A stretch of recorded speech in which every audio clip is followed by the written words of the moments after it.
the first signs of war that I had seen. Ships were sunk in the harbors, All the buildings around the harbor were leveled. It was sure a sight of war. I left the ship, they put us in some box cars, and we started traveling up into France.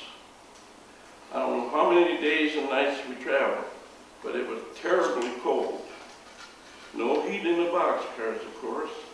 We put on all the clothes we could get on our body to try and keep warm. They dropped us off at a place called Neuchâtel.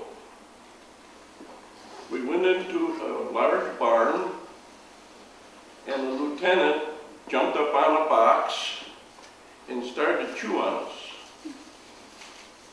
He said, "You're going to have to polish your buttons and polish your shoes and shave and clean up and act like soldiers." There was another soldier that you could easily tell had been there for some time.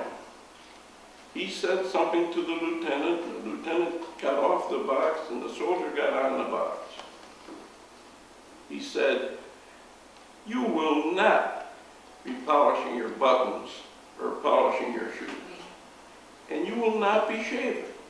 He says, "The tougher you look, the better it's going to be." He said, "Until this time, you all had a chance. You could have been left in the States. You could have been left in England. Might have even been left here at the coast of France. But," he said, "once you got here, there's only one way you're going to go, and that's into combat."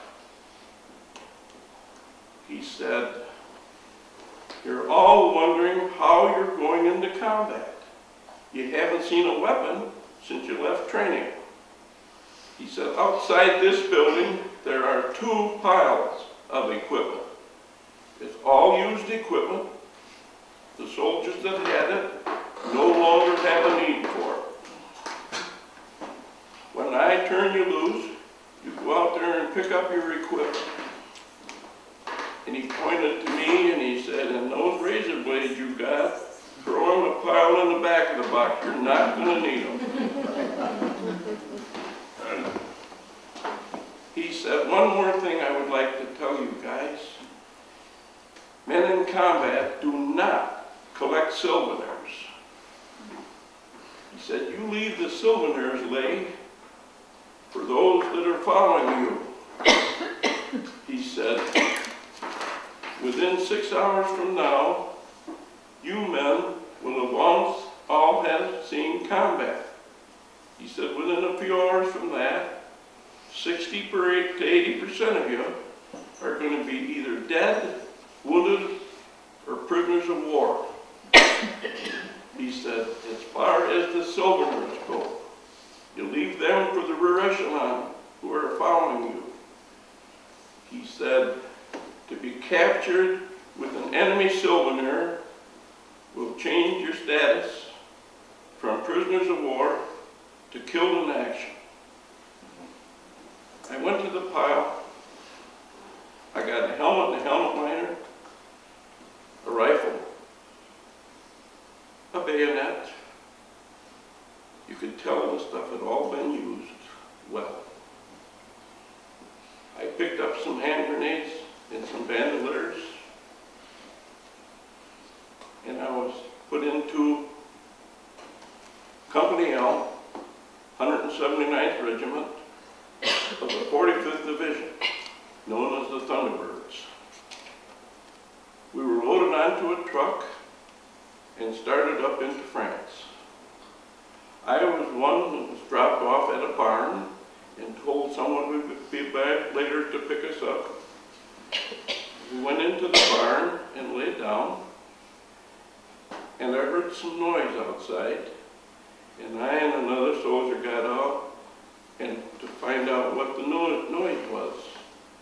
There were 3 trucks trying to climb a hill, and they were slipping and sliding around.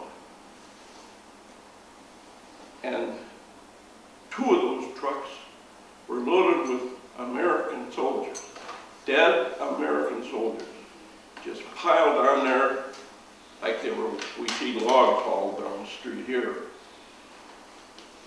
One of those trucks was loaded with equipment that had been picked up off the battlefield along with the soldiers to be brought back and thrown back on the pile for other soldiers following me to pick their equipment up from. I went in the barn and I wrote a V-mail letter. I'm sure you've seen them. They're just an envelope that you write on the inside and close it.